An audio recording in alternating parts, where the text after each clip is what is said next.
Part 1. You will hear two university students talking about a music course. First, you have some time to look at questions 1 to 3.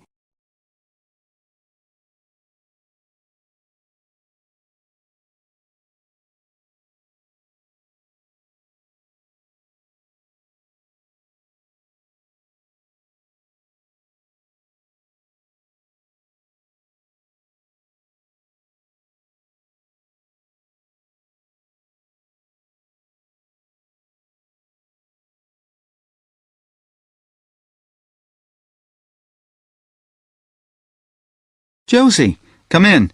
How are you? I'm good. Can I get you a coffee or anything? No, that's okay. I can't stay long, but you said you wanted to talk to me about that course I'm doing this semester. Music 103? That's right. Actually, I was a bit confused because I thought you were majoring in maths. That's right, I am. I'm doing 4 maths modules this year, but it's an optional course. You just choose it if you're interested. And you can do it whatever department you're in. Why? Are you thinking about doing it? Well, I'm not sure. What are the requirements? What? The course requirements. I mean, what do I need to know about music to be accepted on it? I do listen to a lot of music, everything from hip-hop and rap to classical. And I can sing, sort of. Well, for a start, one special thing about this course is that it's distance learning. You don't actually have to be at the university to do it, and you don't have lectures. So you've got to be able to work on your own without someone telling you what to do all the time. Oh? Oh. No, that should be okay, I reckon. I'm more worried about the actual musical stuff. Like, I don't know how to read music. That doesn't matter. They don't assume that. You'll learn as you go along. How's your maths? Not too bad. Right. Some of it's quite mathematical, so you really need to be strong there. But you play the violin, don't you? I don't play anything. You don't need to. What about computer skills? You're okay there? Yes, reasonably. Does that matter? Yes, I'd say they're essential. Like I said, it's all distance learning, so it's computer-based. Before you hear the rest of the talk, you have some time to look at questions 4 to 10.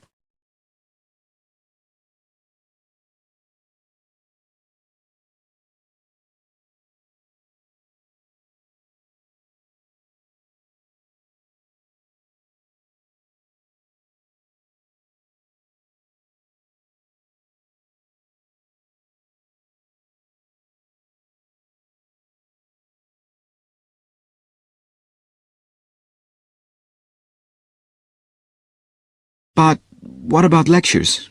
You don't attend any. It's all online. So lots of the students aren't here in Canada at all. They're studying from home all over the world. We've got someone from my group in Jamaica and a couple from Taiwan. Oh, and some from Hong Kong as well. So, how does it work? Oh, well, there's a multimedia course website on the internet where you can listen.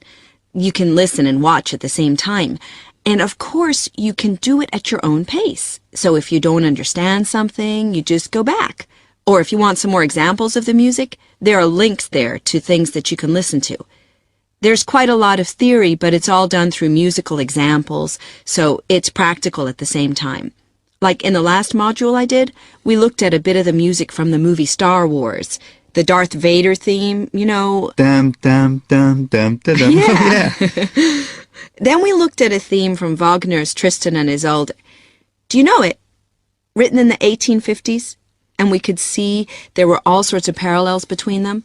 And that's a feature of the course. We often look at modern Hollywood themes to illustrate concepts in classical music. It sounds really interesting. Do you have a course book? No, we don't use one. We're given a software program called Notability Lite. And what it does is it presents what we write, the music we write, really clearly. And it also allows us to play back any piece of music on our computer at home. But that's not all. We can write our own music, quite complex stuff for various instruments, and the program plays it back to us. Plays the actual music? Yes, so it means that your computer is actually your own musical instrument. And we can even submit our finished pieces to our tutor by email. So you do need your own computer, obviously. Yes, with at least 64 megabytes of RAM. That's okay. I've got 128. Oh, and a CD-ROM and a sound card, of course. No problem. So, how long is the course? It's 6 months. There are 2 a year, so you could actually enroll for the next one if you wanted. It starts in January. I started last September and I finish in February. And how many credits is it? 3. In order to pass, you've got to do 6 assignments. I'm just doing my 4th one now, and take a final examination. Oh, anyway, why don't you call round sometime and I'll show you the sort of things we do. You can even listen to some of my music. That would be great. Well, thanks, Josie. Now, are you sure you don't have time for that coffee? That is the end of part 1. You now have half a minute to check your answers.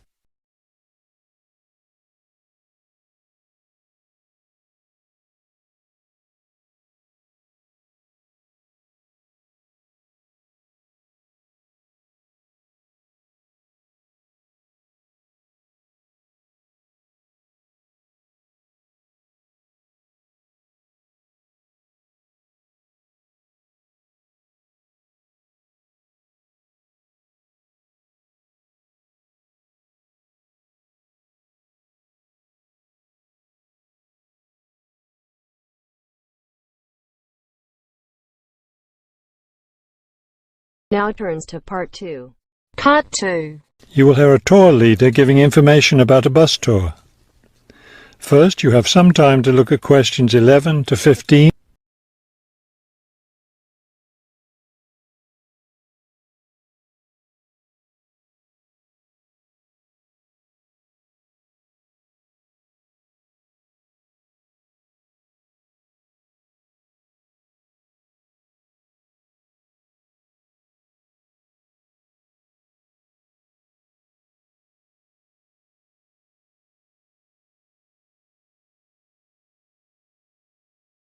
As you listen to the first part of the talk, answer questions 11 to 15.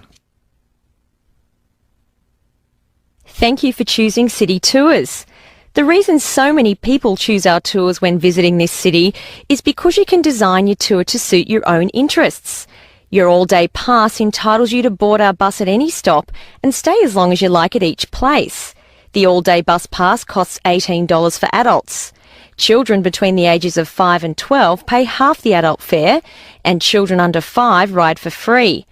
Our buses run every hour on the half hour, starting at 8:30 a.m. Our most popular tour is the Centre City Tour, which goes to all the major attractions in the centre of the city. From the starting point here at the tour bus office, the bus goes to the first stop, Hill Park. As you may guess, this park is located at the top of a small hill. The next stop is the fishing docks. Following that, the bus goes on to the third stop, Bay Bridge, located at the foot of the bridge which crosses the bay. The fourth stop is in the shopping district. Then the fifth and last stop is at Green Street. Before you hear the rest of the talk, you have some time to look at questions 16 to 20.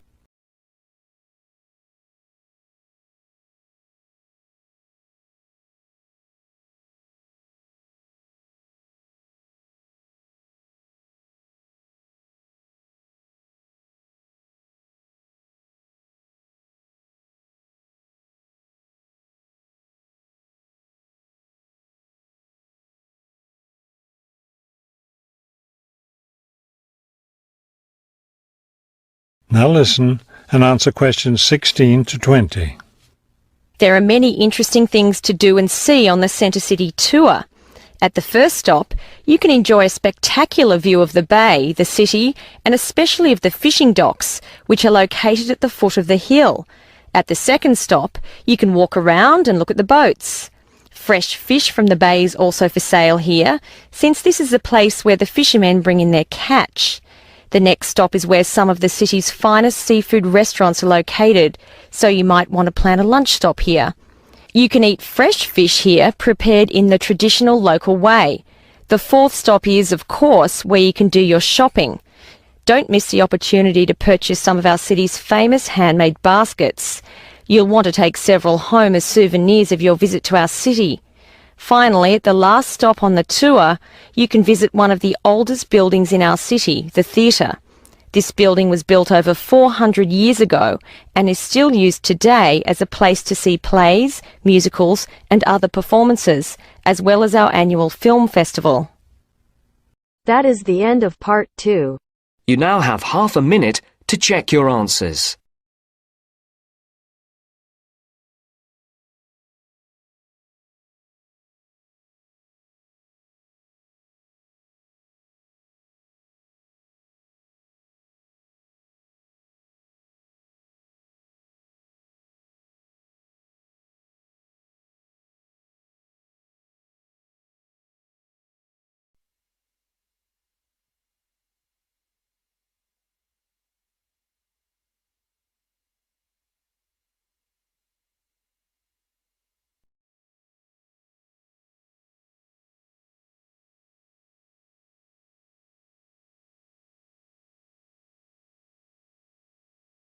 Now turns to part 3. Part 3. You will hear a geography student called Caroline discussing her dissertation with her tutor. First, you have some time to look at questions 21 to 23.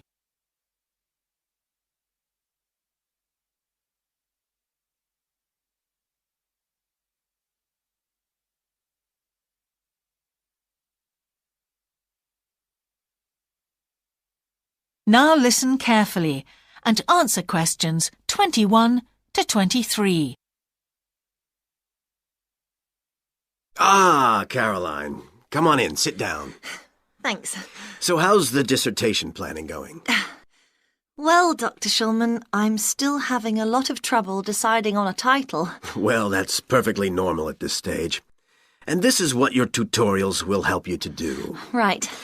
What we'll do is jot down some points that might help you in your decision. First of all, you have chosen your general topic area, haven't you? Yes, it's the fishing industry. Oh, yes, that was one of the areas you mentioned. Now, what aspects of the course are you good at? Well, I think I'm coping well with statistics, and I'm never bored by it. Good. Anything else? Well, I found computer modelling fascinating. I have no problem following what's being taught, whereas quite a few of my classmates find it difficult. Well, that's very good. Do you think these might be areas you could bring into your dissertation? Oh, yes, if possible. It's just that I'm having difficulty thinking how I can do that. You see, I feel I don't have sufficient background information. I see. Well, do you take notes? I'm very weak at note-taking. My teachers always used to say that. Well, I think you really need to work on these weaknesses before you go any further. What do you suggest? Before you hear the rest of the tutorial, you have some time to look at questions 24 to 30.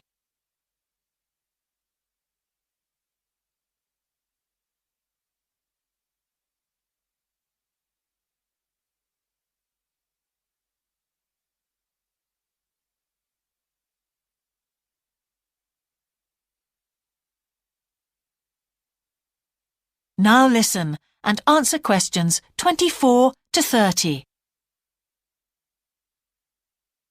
Well, I can go through the possible strategies with you and let you decide where to go from there. Okay, thanks. Well, some people find it helpful to organize peer group discussions. You know, each week a different person studies a different topic and shares it with the group. Oh, right. It really helps build confidence. Yeah. You know, having to present something to others. I can see that. The drawback is that everyone in the group seems to share the same ideas. They keep being repeated in all the dissertations. Okay. You could also try a service called Student Support. It's designed to give you a structured program over a number of weeks to develop your skills. Sounds good. Yes. Unfortunately, there are only a few places. Ah. But it's worth looking into. Yes, of course. I know I've got to work on my study skills. And then there are several study skills books you can consult. Right. They'll be a good source of reference. But the problem is, they are sometimes too general. Yes, that's what I've found. Other than that, I would strongly advise quite simple ideas, like using a card index. Well, yes, I've never done that before. Oh, it's simple, but it really works because you have to get points down in a small space. Another thing I always advise is don't just take your notes and forget about them. Read everything 3 times. That'll really fix them in your mind. Yes.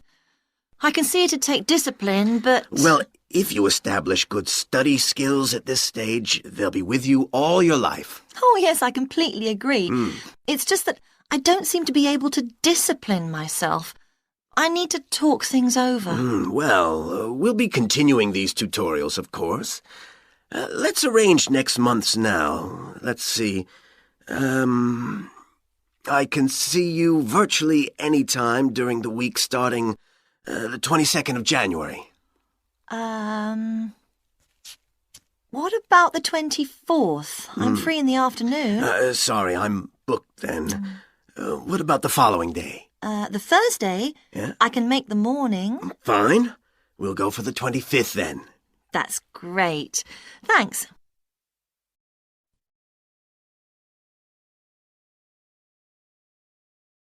That is the end of part 3. You now have half a minute to check your answers.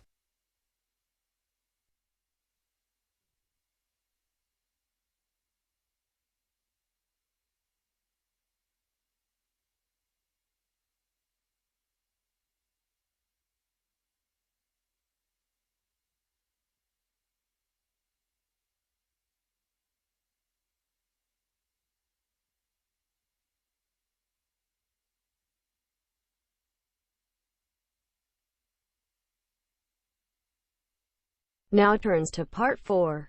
Part 4.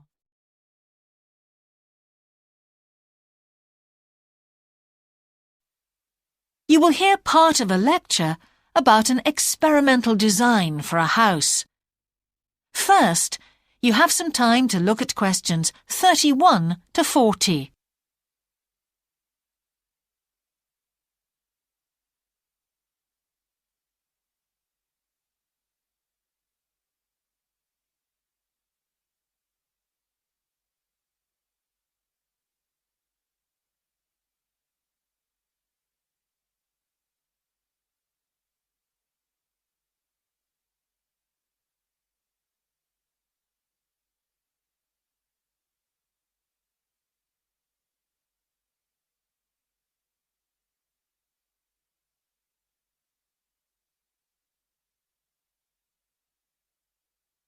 Now listen carefully and answer questions 31 to 40. Good morning. In the last few lectures, I've been talking about the history of domestic building construction. But today, I want to begin looking at some contemporary experimental designs for housing. So, I'm going to start with a house which is constructed more or less under the ground. And one of the interesting things about this project is that the owners, both professionals but not architects, wanted to be closely involved, so they decided to manage the project themselves. Their chief aim was to create somewhere that was as environmentally friendly as possible. But at the same time, they wanted to live somewhere peaceful. They'd both grown up in a rural area and disliked urban life. So the first thing they did was to look for a site, and they found a disused stone quarry in a beautiful area. The price was relatively low, and they liked the idea of recycling the land, as it were.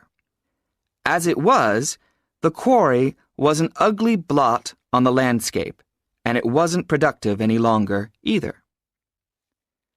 They consulted various architects and looked at a number of designs before finally deciding on one. As I've said, it was a design for a sort of underground house, and it was built into the earth itself, with 2 stories. The north, east, and west sides were set in the earth, and only the sloping south-facing side was exposed to the light. That was made of a double layer of very strong glass. There were also photovoltaic tiles fixed to the top and bottom of this sloping wall. These are tiles that are designed to store energy from the sun, and the walls had a layer of foam around them too to increase the insulation.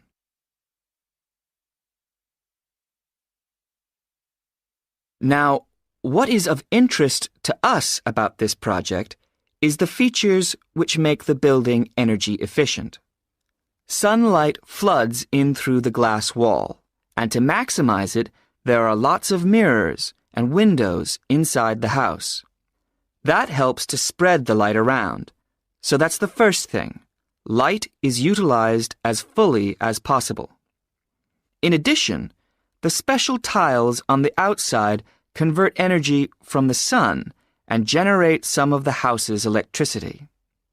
In fact, and it is possible that in future the house may even generate an electricity surplus, and that the owners will be able to sell some to the national grid.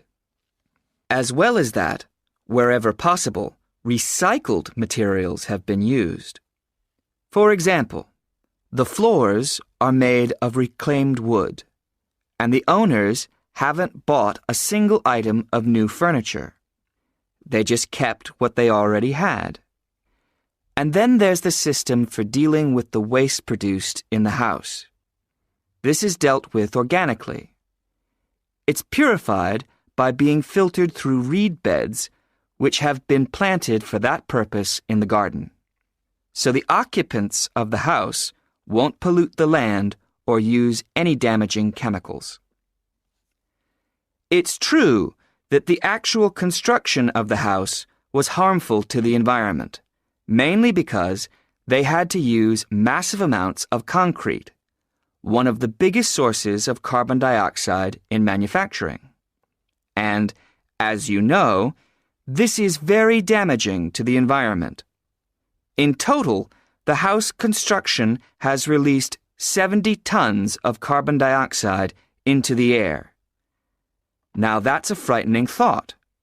However, once the initial debt has been cleared, and it's been calculated that this will only take 15 years, this underground house won't cost anything, environmentally I mean, because unlike ordinary houses, it is run in a way that is completely environmentally friendly.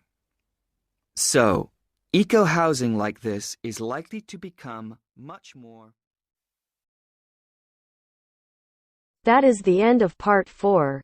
You now have half a minute to check your answers.